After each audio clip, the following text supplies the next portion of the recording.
Example number 3, which relation is linear? Justify your answer. Question A, a dog sled moves at an average speed of 10 kilometers per hour along a frozen river. Distance travel is related to time. So is this linear? Do we get a linear relation out of the information that's here? It's difficult to tell sometimes from word problems. So what we very quickly do is we quickly create a table of values. We know we're talking about time in hours, and we know we're talking about the distance that the dog sled moves in kilometers. So at time 0, when they first start, they've moved 0 kilometers. After 1 hour, how long has this sled moved? Well, if it travels 10 kilometers per hour, after 1 hour, it's gone 10 kilometers. 10 kilometers. How far has it gone after 2 hours? Well, after 2 hours at 10 kilometers per hour, it would be 20 kilometers. 3 hours, 30 kilometers, 4 hours, 40 kilometers, and so on and so on and so on. Now we can digest this table. Well, is there a constant change from one value to the next? Value of 1, value of 1, value of 1, value of 1. So yes, it is constant. We look at the other side. Here we have a value of 10, value of 10, value of 10, value of 10.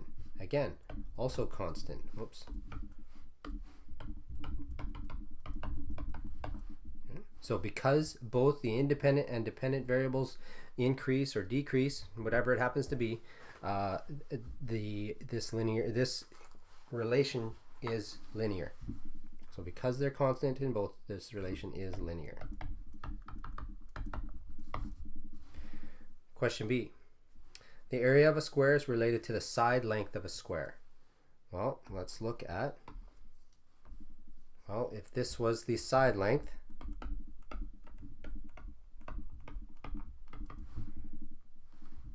and this was the area, if that is 0, let's call it centimeters, this would be centimeters squared, just to give it some units. 0 centimeter side length square obviously would have 0 area.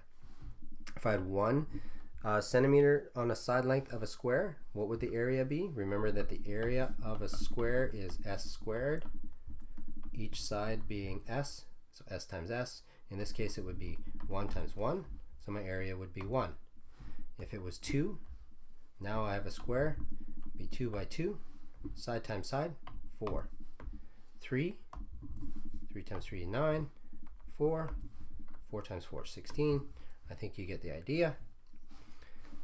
Is there a constant relationship between these values, side lengths of the square? Yes, it is. Whoa. Is there a constant relationship between these areas of those squares? No, it isn't. 0 to 1 has a difference of 1. 1 to 4 has a difference of 3. 4 to 9 has a difference of 5. 9 to 16 has a difference of 7. Makes a nice pattern, super nice pattern, but it's not a constant change from one to the next. So this is not constant. Therefore, this relation is not linear.